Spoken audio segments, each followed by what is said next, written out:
In the Tri-County areas, Saginaw Bay and Midland counties, there are probably close to 300 lawyers, as many doctors, but at Delta College there are only 8 division chairs.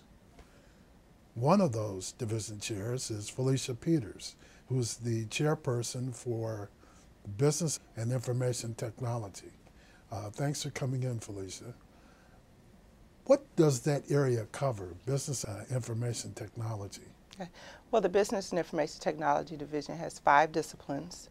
Those disciplines include accounting, computer science and information technology, management, legal services professionals, as well as office automation technology. Okay, so it's a bit more involved than curriculum to be a secretary.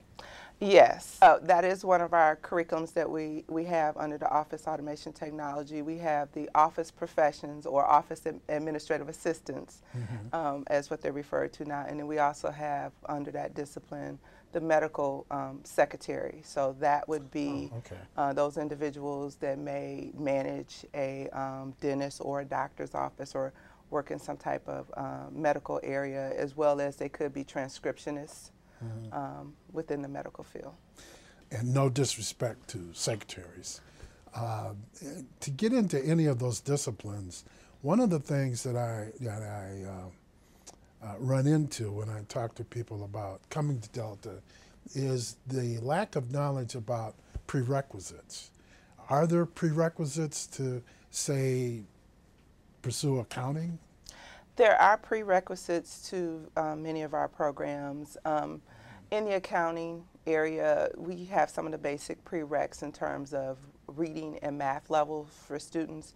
When students enter into Delta College, they have to take a placement test, which is called the Compass test. And that Compass test basically gives the students a good idea of how they score in terms of reading, writing, and math. So there are some reading, writing, and math requirements for a lot of our programs. Are the requirements in the program greater than the requirements to be enrolled, or are they the same? They're the same.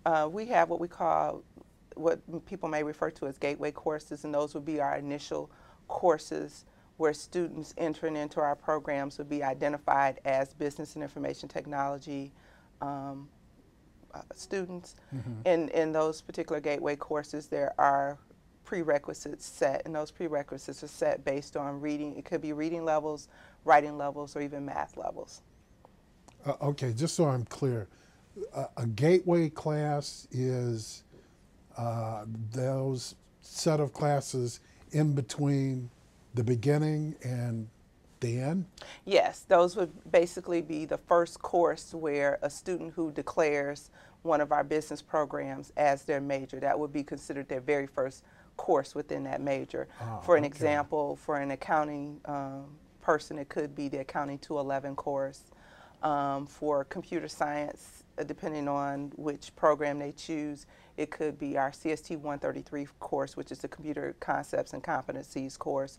Or if they're in one of our security programs, it could be the security course. For many of our management folks, it could be the business math, or the Management 153, which is Introduction to Business. For the office automation technology, it could be the Business Communications course. And for the legal support professions, it could be the very first legal course and ethics course, which is in that program. You mentioned security. Yes. Security as in law enforcement, homeland security? We have a program called Information Security and Technology, and within that particular program, we offer 3 degrees. One of those is in the area of financial security, which could be considered like forensics accounting. The other is criminal technology, which would be related to the criminal justice field, where you have investigators who might be investigating cases using technology. We have quite a few students that go through the police academy. They may, in addition to pursuing the criminal justice degree, may also pick up the information security and technology degree if they're going to, say, be an investigator versus any other type of law enforcement. They may specifically want to go into computer and technology crimes. We have a certification with that program with the NSA. So that program is certified by NSA. So we're one of 200 schools across the country that have that certification. And the third degree within that under information security technology umbrella is the information assurance.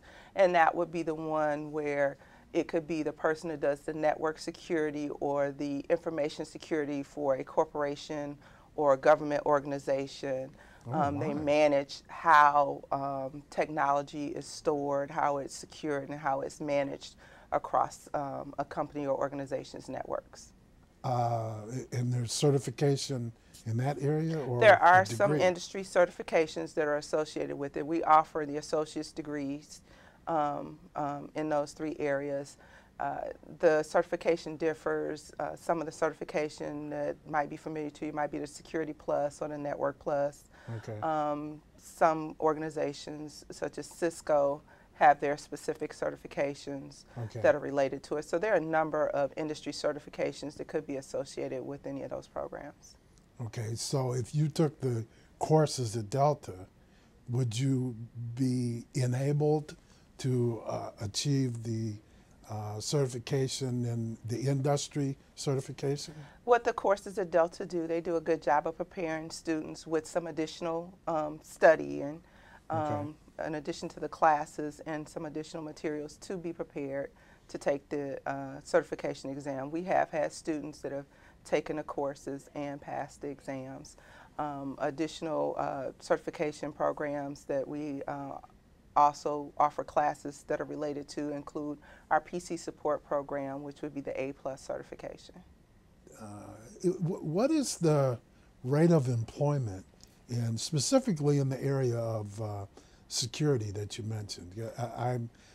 I must confess, I didn't know that that was a part of your area, and I'm curious as to what is the employability? Is there great demand for those? It is an increasing field for demand, growing. yes, especially over the last decade with a lot of the communications that we do is by technology. A lot of the resources that we transfer back and forth is also done across networks. As you may realize, a lot of your bill paying now, a lot of places you don't go to pay your bill in person anymore. You pay your bill across using your computer technology, whether it's your mobile device or your home computer. And in order to be able to do that, people need to know that they can transmit in a secure environment. So that's what our networking and security programs teach our students to be able to have an understanding of and potentially get jobs in those areas. Okay. Well, Felicia Peters, I want to thank you for coming in and sharing that information with us and making it abundantly clear there's no cheating time on the system. Thanks for coming in. Thank you for having me.